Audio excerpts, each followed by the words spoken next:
Hello, everyone, and thank you for joining us on today's webinar, How to Engage an Isolated and Remote Workforce with Collaborative Learning.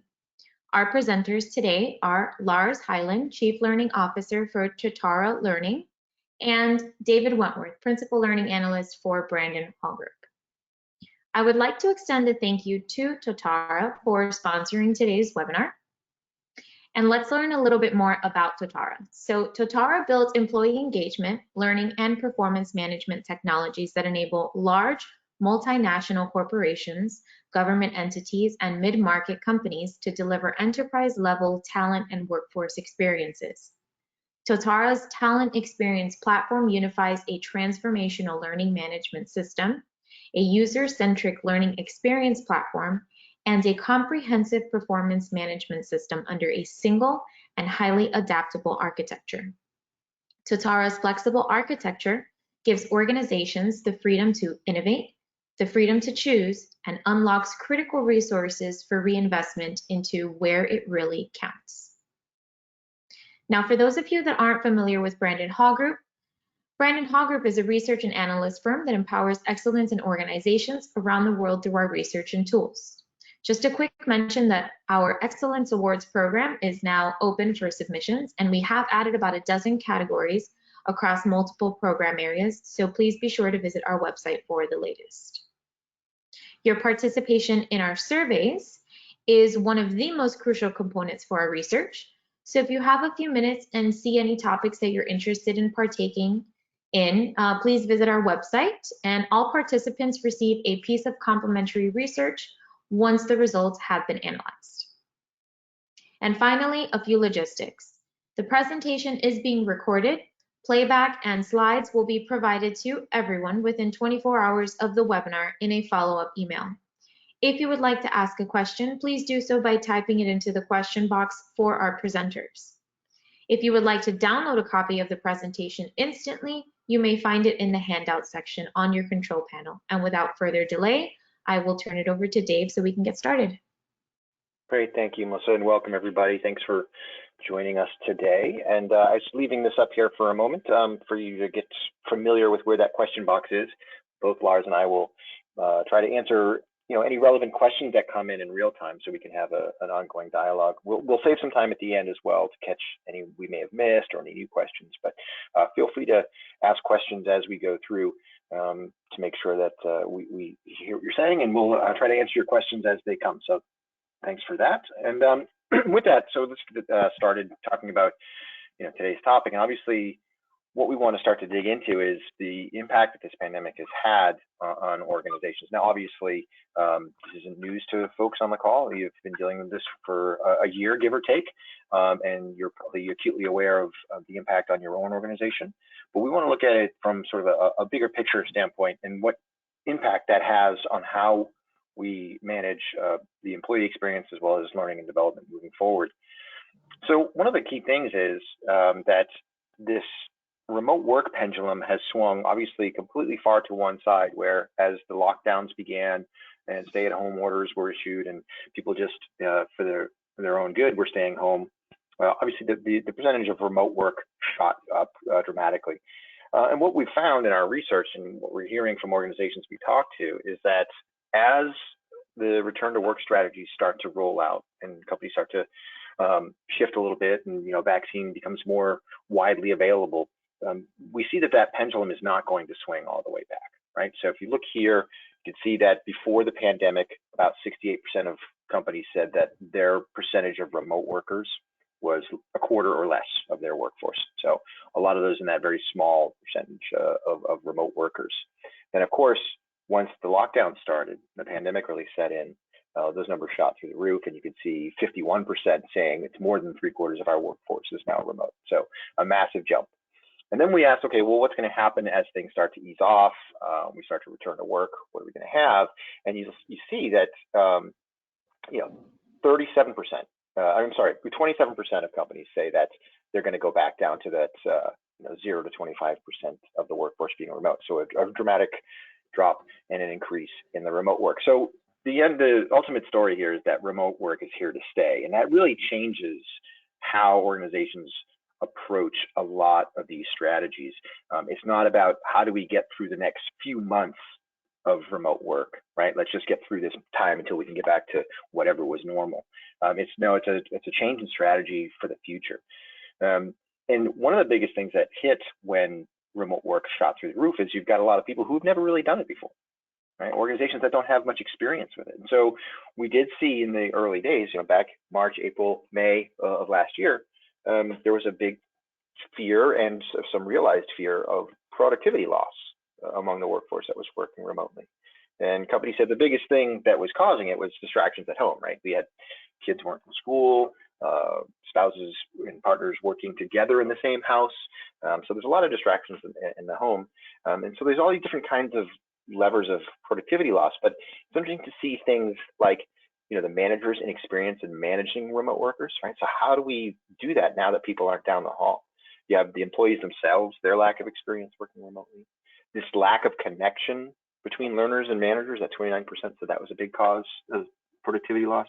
And those are the kind of things that Lars and I want to attack today and dig into is, obviously this move to a remote workforce has isolated people and has put a strain on connectivity and collaboration. We have to figure out, how do we get that back? How do we address that in this new environment? And one of the things that we saw in our research was from a leadership standpoint. And this is very important because it's all about sort of role modeling and displaying from leaders the behaviors and the approaches that the organization needs. And so we asked organizations, what are the key inclusive leadership behaviors that are being demonstrated during this period? And so these are companies that are rating this on a 4 or a 5. So, very, very highly rated, saying, yes, this is happening in our organization. You can see here, 54% of companies are saying, that the leadership collaborates inclusively and recognizes everyone. And this collaboration piece is a big chunk of what is standing out as a leadership behavior, a leadership characteristic that organizations want and need to see as they navigate their way through this. And Lars, I want to bring you in because I know that you've done some research too, looking at what's critical as far as being able for an organization and its people to adapt to this new environment. Well, that's right. There's an enormous shift that everyone's been experiencing over the past period of time, but it does extend back over a considerable number of years if you look at the underlying trends. Yeah. And I think what we're seeing is that looking forward, that collaboration and the ability to communicate with each other effectively and remain productive is increasingly important. And as you say, David, we've just been reviewing the World Economic Forum's Future of Jobs report, which was published in October 2020, so it's fairly recent, and that's been looking forward to what they're envisaging a huge reskilling movement. I think there's one statistic which is by 2030 there's a demand to reskill 1 billion people, and that's no mean feat to do. So we're all going to need to really work hard on really building out the ability to connect with each other, to collaborate effectively, and that requires fresh skills. And there's the list on the screen right now is the top 10 skills that they determine are needed. And our own research, I think, when we look at this in the round from Totara's perspective, we're providing technology to a whole wide range of organizations around the world. And what we see is an increasing need for an ability to be flexible. So that's obviously down to individuals and people, but it's also down to the infrastructure that the organizations have and need to have in place. And I think we've seen plenty of organizations struggle with their technology choices, perhaps in the past year, particularly when it's been put under such strain and pressure. Imagine moving everybody over to remote working in a matter of days or weeks, and then realizing that you may have the tools that you're using may not stretch, may not scale, may not be understood actually enough by your people to get the best out of it and achieve that. So that may be well underpinning some of the statistics and research that you've been sharing there, David. You know, and I think, Lars, you've really hit on it when you said that all of these things, both on this list and the things that we've been seeing in our research, these are not new, right? These are not things that suddenly popped up because of the pandemic. It's their criticality has become very clear in the wake of the pandemic. But these are things that, you know, I know my organization has been working with companies for a long time, and this type of approach. And so what this whole thing is about, it isn't about reacting to the pandemic itself. It's about, you know, what do we do moving forward? And this was a direction that most organizations were already pointed in, but for whatever reasons, were very slow to make the change. And now they've sort of been forced.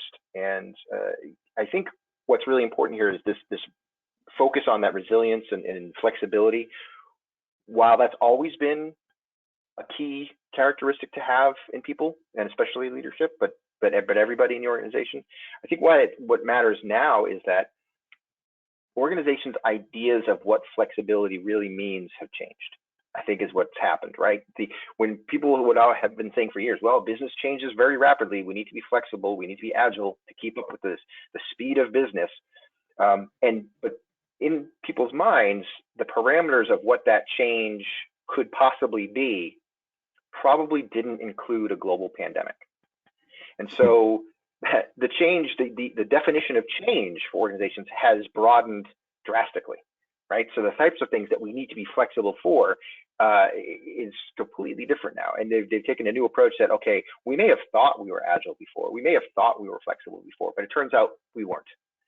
And so there's a new heightened focus on this. And so when you talk about this thing about reskilling and keeping people or upskilling and giving people what they need in this environment, I think what's interesting to me is we did some research specific to COVID-19, and from an L&D perspective, we were looking at, okay, the door has basically been shut on ILT for the time being.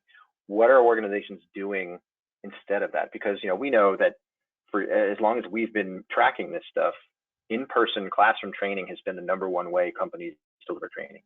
96% of companies do it at least to some degree, or were doing it at least to some degree. So there's a huge vacuum now, right? And that's no longer possible. So if you look, when we first asked this question, those would be the green numbers. So back in April, beginning of April, end of March, what we saw was this immediate move to, okay, if I can't have you in person, I'll take that content and I will put it up in a webinar or a virtual classroom, or we'll just have a conference call.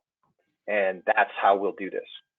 And I think what happens is you see, in short order, that organizations realize that's not a viable solution, right? That in-class, in-person experience is not translatable one-to-one to a webinar or a virtual classroom. The skill set required to deliver in a virtual environment is not the same as it is to be a facilitator or an instructor in person. And so once sort of those next few months passed, you can see this shift as organizations said, okay, we're not going to do this wholesale shift from in-person to virtual. Let's explore a multitude of options. Let's look at a lot of different things. And what you'll see, and I think what's a key to what we're talking about today, is this rise in collaboration tools. Like, we need to be able to use these kind of tools for L&D, get people learning and collaborating in ways, since they can't be together in the class. How are we going to grow that? And so it becomes a very key point in the skilling and reskilling of the workforce in this environment, is the collaboration. So let's look a little bit. David, just on that point, actually, I think it's worth reflecting on the fact that a lot of organizations have been very comfortable with classroom training. Yes. And there's a shared comfort between delivering it and also receiving it that comes from just tradition, really. And it isn't necessarily linked to the true effectiveness of that learning experience anyway. So so really looking at a more blended, more holistic approach with a mix of tools and experiences actually will lead to a more effective sort of transfer of skills. You're actually building capability in people much more effectively. And we should have been doing that anyway. Precisely. We didn't really need a pandemic necessarily to shift it, but what it has done is put into sharp relief that, just as you've said, you can't just do what you were doing and move online, because it just shows the holes, how many holes that were in that design in the first place. So this is the opportunity, I think, to think differently, think afresh. It does put more constraint on people's, or they feel it's more constraining, but actually with the right mix of tools and support, as you're listing here, you can really deliver a much more impactful learning experience. And not only that, with the collaboration elements in place, we're bringing that learning much closer to actual practice and people performing in their roles. And you know, we for too long, too many organizations have focused on the just in case type training model, as opposed to just in time, or actually sewn into the work experience. So it's a fantastic opportunity to really switch modes now going forward. Right, and I think that's the critical part here is, you know, I'm not a proponent of there should be no ILT, right? I think sometimes in the past you've heard the death of the classroom, and you know, I do feel that it's an important part, an important piece of the puzzle. But I think this has provided organizations a chance to rethink their approach and their strategy to it. And like you said, Lars, I think we've just been doing it the way we've been doing it because that's been the bulk of how it's been done. But what you realize pretty quickly, and somebody had asked the question, why did, you know, VILT go down during the pandemic, that virtual instructor-led training, is for the reasons that I mentioned. I mean, what people don't understand is one of the things that makes ILT effective when it is effective is just the sheer fact that people are together in the same space. And you can't really quantify the engagement that creates. And you only recognize it once it's gone, and you try to recreate that in-person experience through something like a virtual classroom or a webinar, and realize that it doesn't exist anymore. And so now you're left with, okay, that's why I think you see in the short term, that's what companies went with. And then they realized, okay, this isn't working very well. How do we use a bunch of different elements to create some sort of engagement, some sort of connectivity that's now missing, right? And I think that's really the key. And like you said, Lars, these are things that we've been saying for years when we talk to companies. This is a proper direction in which to go, surely for an effectiveness reason, right? This stuff works. You know, the engagement piece, the getting people involved in the learning, getting to participate in continuous learning. So it's no longer totally event driven by classes and courses. But like I said, the pandemic has just made this all sort of crystal clear and accelerated everything greatly.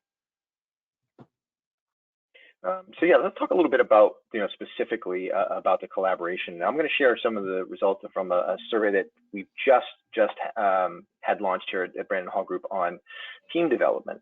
And I think it's important, this is a big piece of the collaboration, is we know that a lot of the work that's happening in organizations is team-based, and it has been, and it will be, and this will continue to grow. And remember, this data has been collected at the very tail end of 2020, so people were full swing into the pandemic when they were thinking about teams. And you can see, you know, what percentage of your organization's work is accomplished through teams. 30% of companies say that more than 3/4 of the work that their organization does is via teams. And you add that to the next group, 81% say it's more than half. So a vast majority of the work that's occurring is happening in teams. So teams are critical. And now we're talking about in an environment where people can't physically be together in those teams. And then we look ahead and say, how much do you think the percentage of work that's accomplished through teams, how will that change over the next year or two? And nearly 2/3 of companies say that the use of teams is going to increase. So that again puts a huge spotlight on the idea of collaboration and teamwork, and how do we work, build this in. And this has a huge connection to learning and development, because if people are going to be working in teams, clearly they should be also learning in teams and learning together, and that's the only way that we're going to be able to develop and move forward. Absolutely. And just to add to that, I think there is a whole area of investigation and design approach, which is action learning. Action learning is all about designing a learning experience around real problems and bringing people together to solve those problems and draw on learning opportunities and support materials really to sort of help that really cement it into practical experience that can be then reapplied again in the future. So teams is critical, and as you say, teams, when you're not physically together, there is something that is lost, and it needs to be replaced in some way when you are finding yourself actually on your own, but working in a virtual team of various sorts. As I think, David, you've now showing there's a wide variety of approaches. Right, and so and I think it's important for people to think of their organization. And I sometimes I feel like, you know, in the conversations I have with them, that when the work is being done and being accomplished, sometimes it's so ingrained and so organic that the work is done via teams that the company doesn't think of them as teams or doesn't formally recognize them as teams. So it's important to like think about the way things happen in your organization, see if you can recognize where these types of teams exist, and you'll see all kinds of them. And obviously work teams, very specific, but you know, we're the most traditional type of teams where they're producing goods or services, and then obviously management teams, and just, you know, so you take the work team concept and apply that to supervisors, managers, and leaders. Project teams, so these are sort of the one-off teams. They come together for specific projects, and we see this more and more where companies will pull together teams, and somebody maybe have one role on one project team, and then the next time a project team rolls around, they actually have a different role. So people have to know, you know, be able to work in those various roles within teams. Clearly, virtual teams are going to be more and more important. This, you know, number 69% is pretty high, and I think that has a lot to do with the fact that by November, December, when this survey was conducted, you know, most teams were now virtual by default. And then parallel teams, and you know, Lars and I talked about this a little bit. We put this in there because it's something that we see from time to time in organizations. It's not exactly commonplace or well thought of as the usual approach to teams, but it's like taking cross silo. You know, you can think of it as a cross-functional team, but the folks are still working within their silos, doing particular work in parallel. So there's a lot of different types of teamwork at play. There is, and this is something that we've been doing quite a lot of thinking about, how to support bringing together the right mix of people to form a team that will be complementary. They would, you know, invariably cross-functional, but do they have complementary skills and sort of personal attributes, should we say, to really be high performing? And that's just growing, I think, as a challenge for organizations as they try and understand the talent that they have inside the organization. Where is it? What are the skills they have now? And as we've just been discussing, what are the skills they really need in the future? And what are the gaps? Because then you can start to respond to that, to prepare your organization to be more adaptable and resilient going forward. But in terms of technology support, how do you facilitate bringing these people together? How do they find out about each other? How do you form work like virtual workspaces, I guess, you know, when people come together to really solve a challenge or problem or innovate together? And these tools are, I think, are increasingly important and need to be very closely wedded into learning support and the performance management aspect of it. So when you talk about management teams, project teams, you know, the virtual team aspect lays all the way across it, it feels, and that there'll be a lot of movement. You know, these teams are going to be standing up, being pulled down again, almost at very short notice, just in response to the environment that we're all working in now, full of uncertainty and unpredictability. Yeah, and to me that ties it back again to the learning and development piece of it. You know, we spend a lot of time. Most organizations prioritize leadership development in their organization. Spend a lot of time and money and effort on that, trying to build leaders. And one of the things you constantly hear is why leadership development is so important. Is somebody could be, you know, the best at their particular role. They could be the greatest engineer, a great developer, great salesperson, and because they've been so successful in that particular role, often they become leaders, managers, supervisors, but they might have zero leadership skills. And so you hear that all the time. It's just, because you're the best at something doesn't mean you'll be the best leader. And so they try to infuse those leadership skills into people so that they can be those kind of leaders. We need to take the same approach to teams, because you may be the best at what you do in your particular role, but you're invariably going to have to work on some sort of team for things to work together. And do you actually have those skills to collaborate? Collaboration is a skill. It's innate for a lot of people, but do you have that ability? So it's not even, obviously the technology is the huge enabler, but are we developing people to be able to work in teams? And, Lars, you brought up the technology, and I think that's an important piece, because when we looked into the research and we were asking orgs, what's going on as a result of the pandemic, does it have an impact on how you manage your teams? And 78% said yes, it's had an impact. We've had to bring new technologies in-house to make sure that the teams are connected and can work together. Only 2% said, look, the pandemic has disrupted things so much that we've had to actually dismantle the teams because they can't work together. So, I mean, granted, that's a very low number, thankfully. But again, that would fall to me into the bucket of, if they had the right technologies in place, they could probably sustain those teams. But you see 20% did have the technology already in-house, and they were using that. I mean, look, we're talking about Teams. Microsoft has a platform called Teams that a lot of organizations use to keep people connected. But there's more there, and it's not just about the communication aspect. It's about the learning, the development, the skills, and how we're building that and allowing people to collaborate in that sort of environment. So we want to talk about how do we foster collaboration within the organization. So to me, I think it's really important to talk about this, because in all the research that we do, we talk to hundreds and hundreds of organizations every year, walking through these things. We have our award-winning case studies in our library that of great examples of companies doing these things. And so what we found is, when it comes to that employee experience, we had distilled it down to these different categories, right? The critical elements of that experience, and as well as what goes into meaningful work. And if you look, you'll see that this stuff pops up time and time again, right? So the peer interaction and collaboration, manager interaction and collaboration, two big chunks of the critical elements of the overall employee experience. Those come up all the time as key pillars of that experience.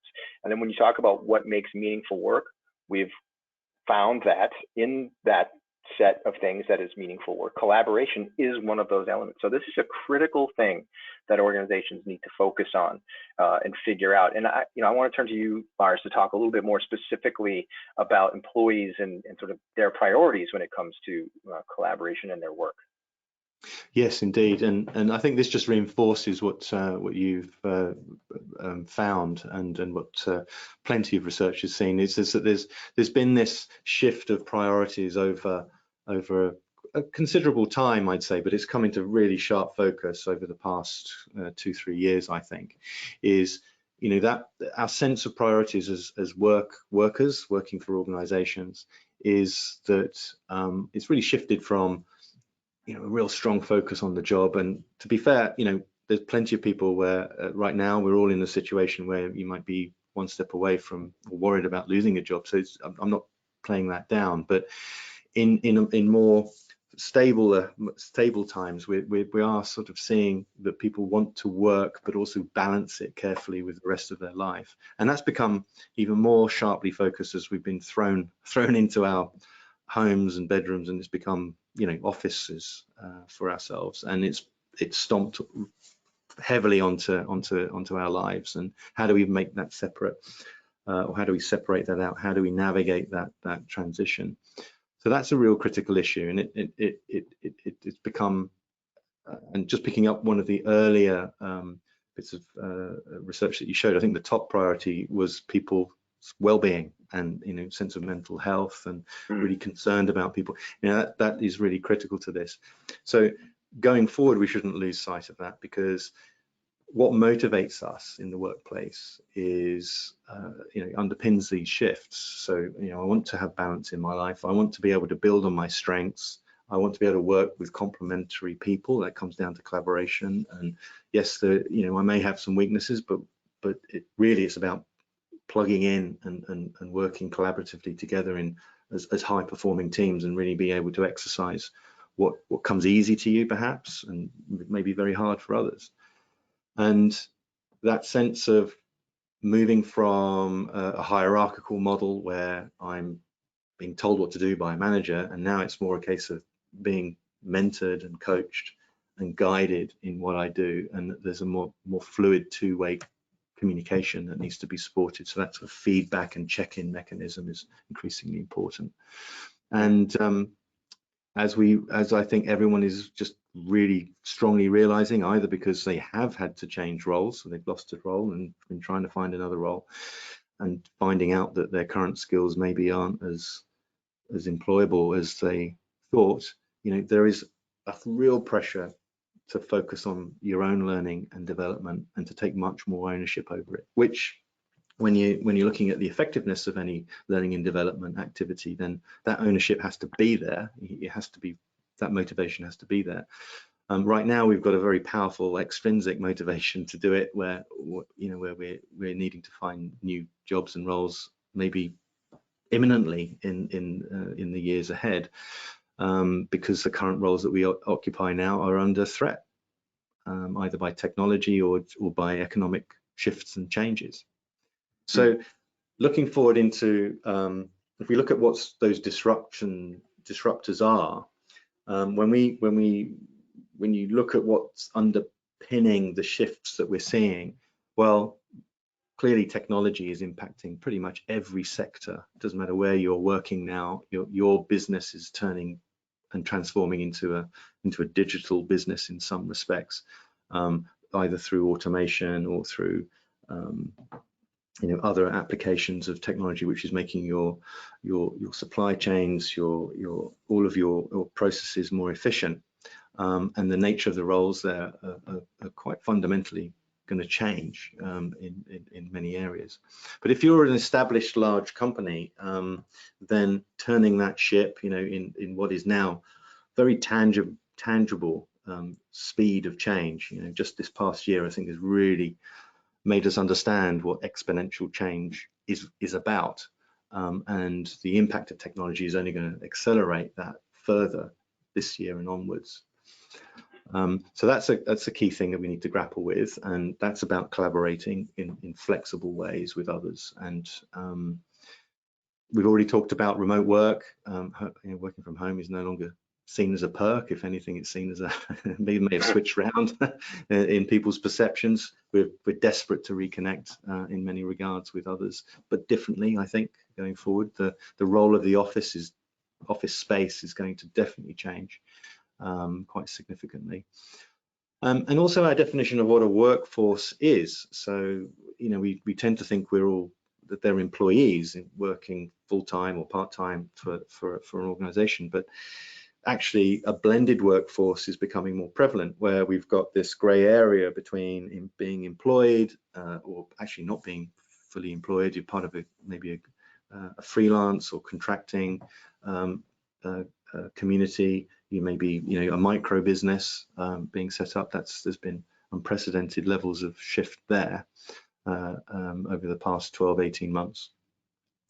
So thinking about your organization not just as your employees, but your whole reseller network, your supply chain, as an extended enterprise, that actually influences the type of support that you need to give those people. You need to provide learning and education to keep everybody aligned, because effectively that whole continuum needs to collaborate effectively across not just silos, but literally across in and outside of organizational structures.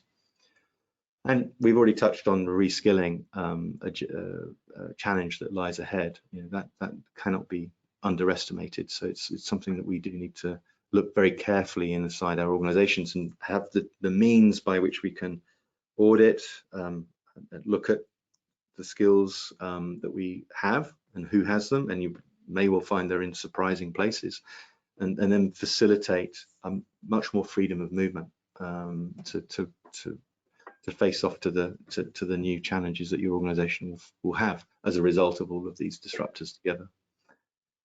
So if we just want to move on Yeah, and as we go, that the reskilling element is so critical, and especially as you put it here, that reskilling so that people stay relevant. The huge challenge, and then we see it in our research, organizations don't know what skills they should be developing for the near future. They're challenged by that. They haven't even identified. So it's a big thing. It isn't just about, oh, we know what we need, so let's develop those skills. That step has to be taken of, what is it that we do need? And it isn't necessarily about creating, a hard and fast laundry list of skills, but it's about, the things that Lars was talking about earlier, the adaptability, the flexibility. It's about creating a strategy that is adaptable and flexible so that you can change what those skills will be as time goes by, because they will change. And that's what usually stops companies in their tracks, is they think, well, things are going to change too rapidly for me to even bother. But the idea is to set a framework in place for reskilling and upskilling that is flexible enough to keep up. That's right. And so what all of this builds towards, I think, is building, I think McKinsey, but others call it an intentional learning culture. So what that essentially means is that you're building the systems, the processes, the expectation, and the culture that I'm always learning, and I'm always looking for better ways to do what I'm doing. I'm open to feedback and change. I'm open to doing things in different ways, and that whole mindset means that you can be much more flexible and adaptable going forward, and collectively as an organization you'll find that you are. And then just picking up on your point, David, about reskilling, is having the means to allow people to sort of show what they know, and not be constrained in perhaps the current job role they are in or the project they're on, but there's a mechanism by which they can exercise what they already know in other areas and actually be recognized for that, actually support people across right across the business. And that's how you spot talent, which you may find in surprising places in your organization, which I think is quite critical, especially when an organization may be under stress overall and is looking to make, say, cuts. You may inadvertently lose some fantastic talent if you don't have that visibility available to you. Right, and without that visibility, organizations feel like they have to hire their way out of these challenges, and we know how sort of untenable and expensive a proposition that can be. Absolutely. There's big gains, I think, to be had by focusing on what that workplace experience is that you're offering, the employee experience, and making that attractive, sustainable, supportive, and that is a continuous feedback loop, as you can see here, where by bringing together or considering together, should I say, the training activities or opportunities that you make available, how you're monitoring or performance and productivity, and ensuring that is joined up with any other activities that you're doing in terms of engagement, and being able to focus on individualizing that, personalizing that experience for people, opening up the doors so that they can confidently and safely express what they do know and what they don't know,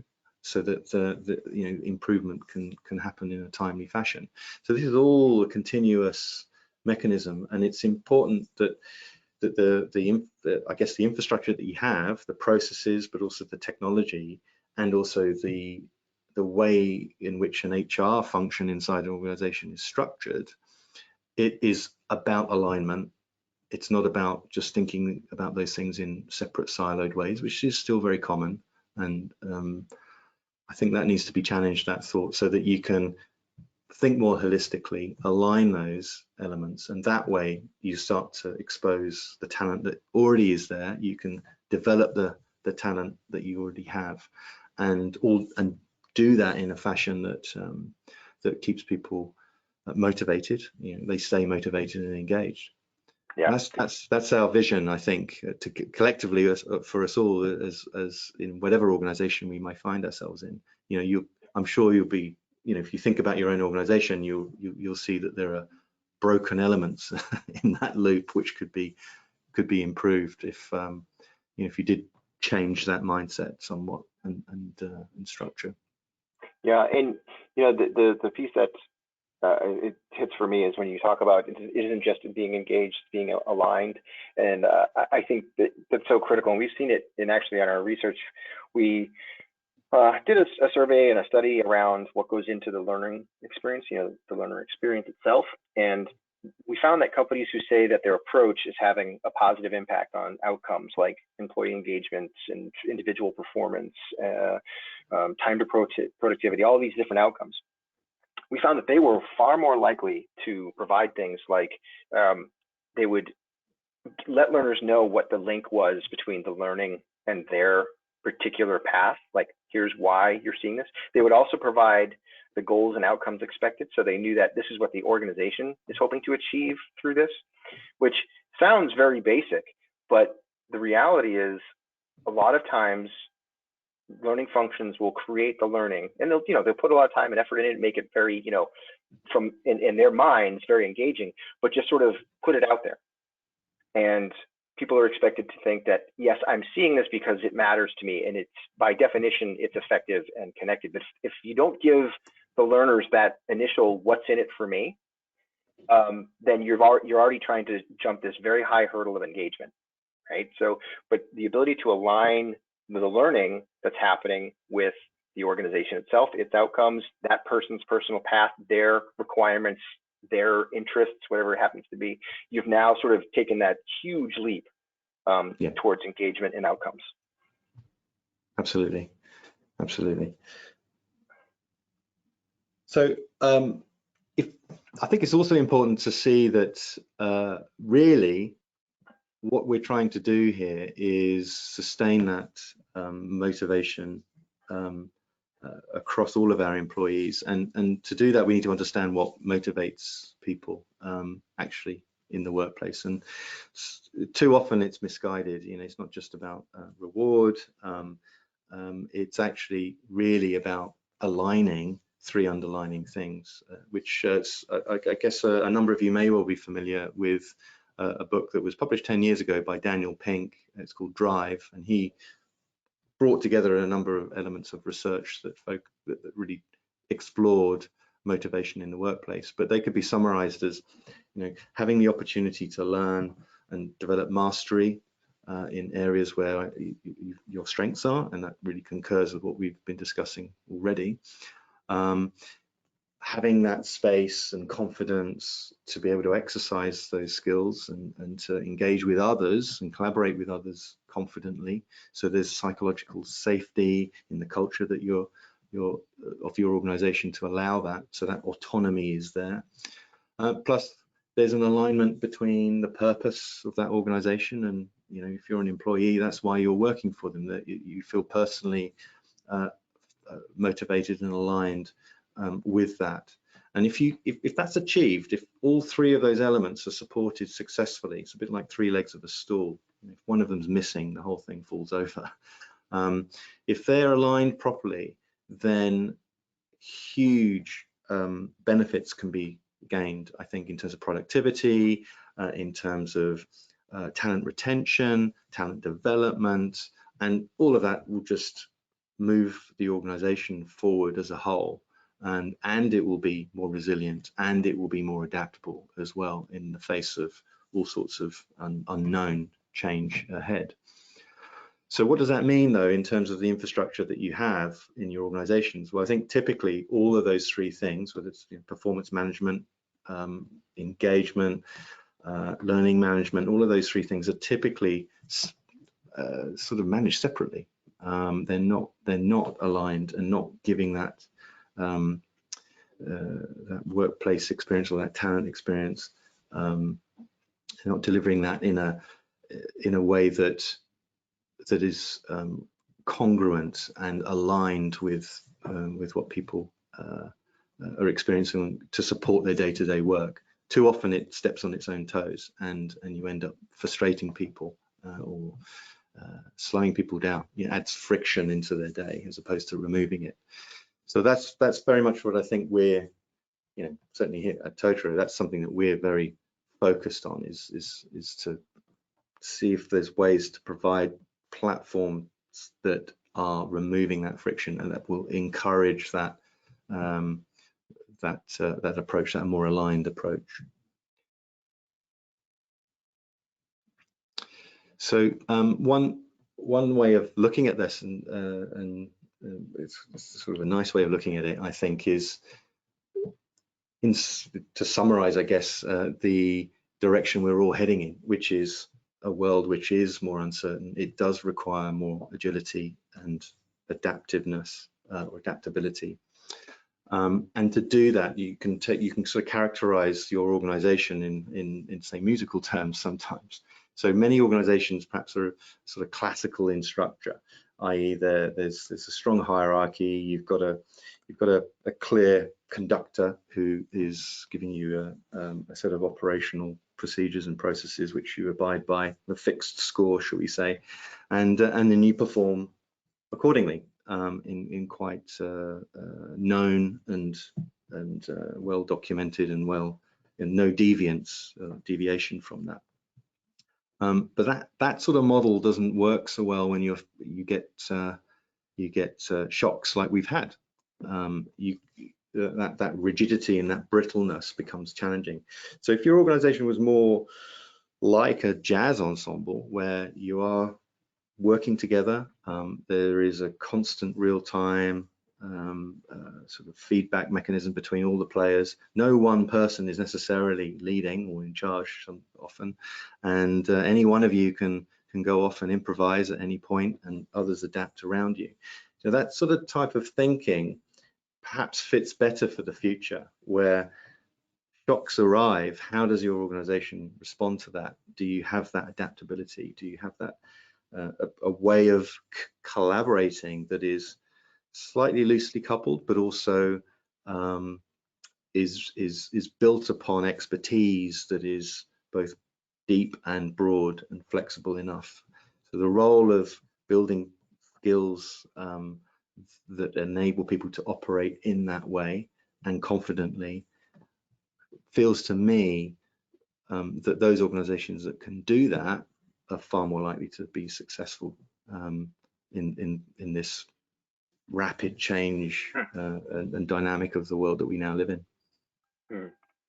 So let's take a minute and maybe you can let us know how do you think your organization approaches these things.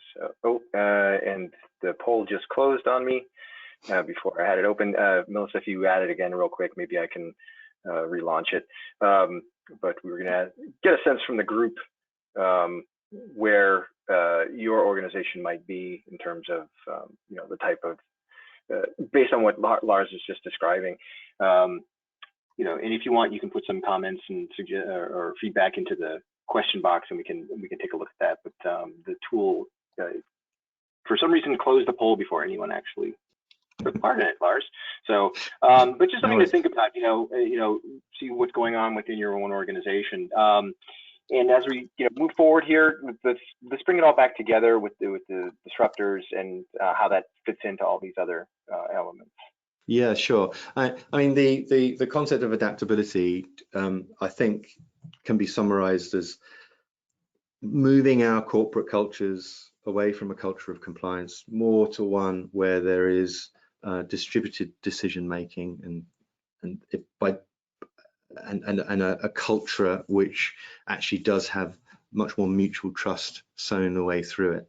If you end up in that type of environment, collaboration is essential, isn't it, to that?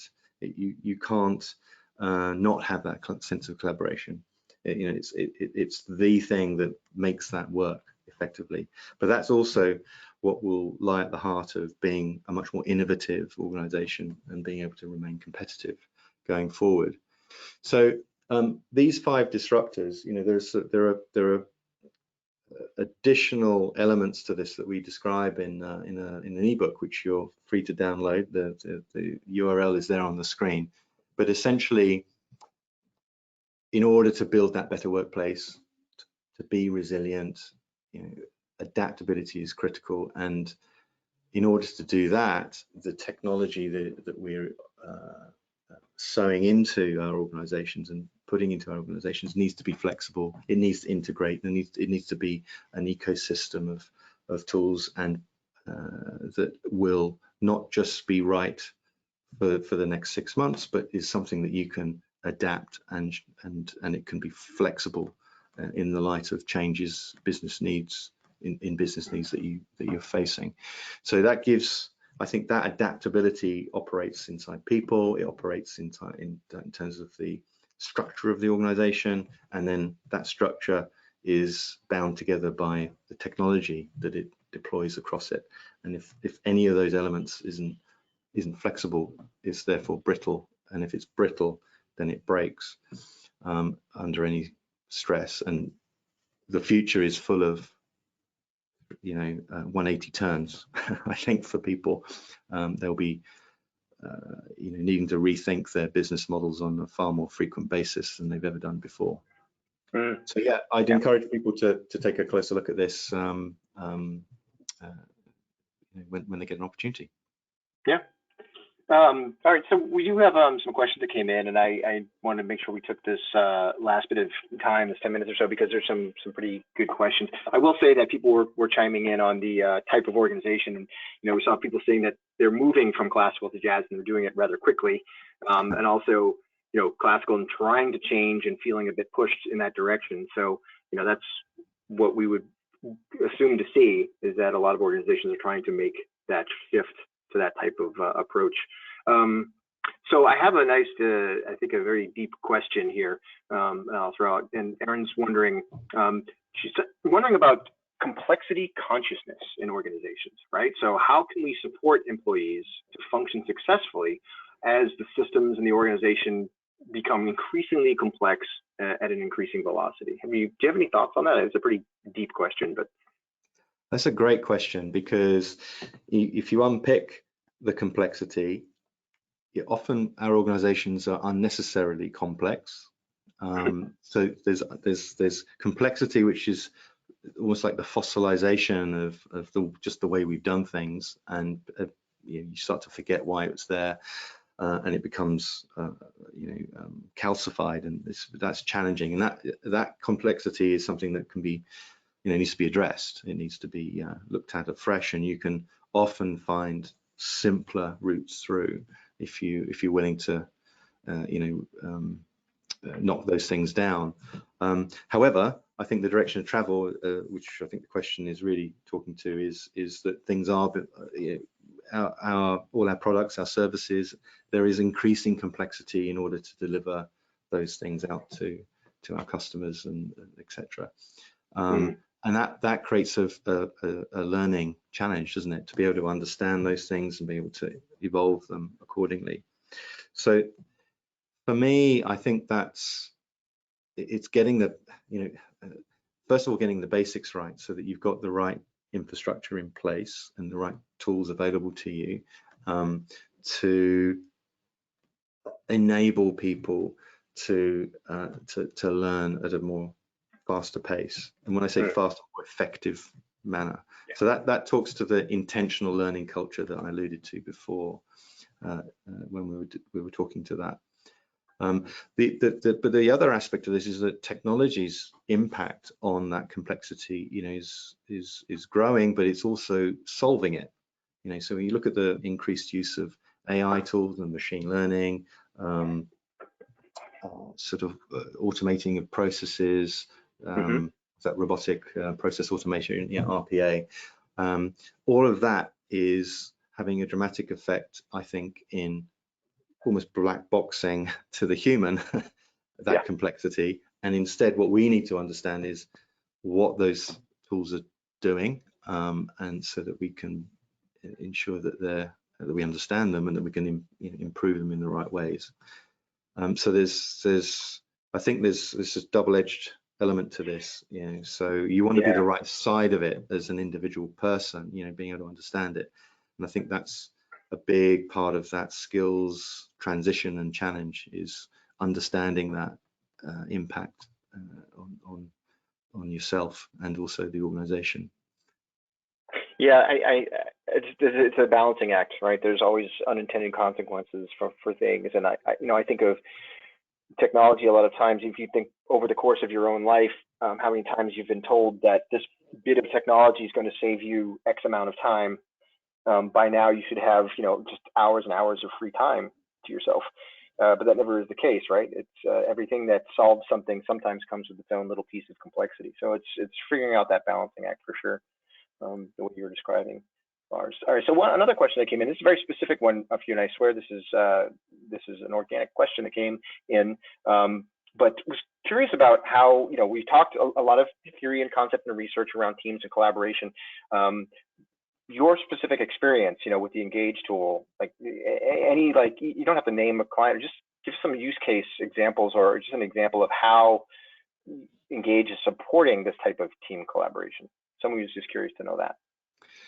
Yeah, so there's a couple of ways that it can come about. It's taking a more holistic approach to the learning design. So having being able to supplement the formal curricula of learning that will be there to support particular job roles and development paths for your organization, and then to supplement that with an active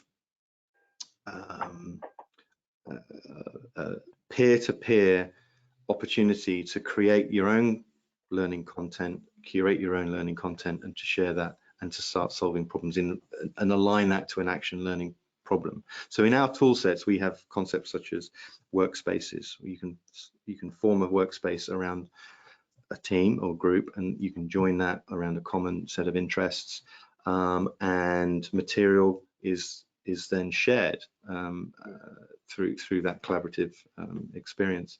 And so by doing that, you're exposing to others and helping them solve problems across the normal silos of the organization. So, and you're also, through the process of some of the analytics and reporting on it that shows what's more popular, you can surface and recommend materials that have been proved to be successfully used by others, and it can therefore accelerate the rate at which better solutions and better answers to problems get utilized.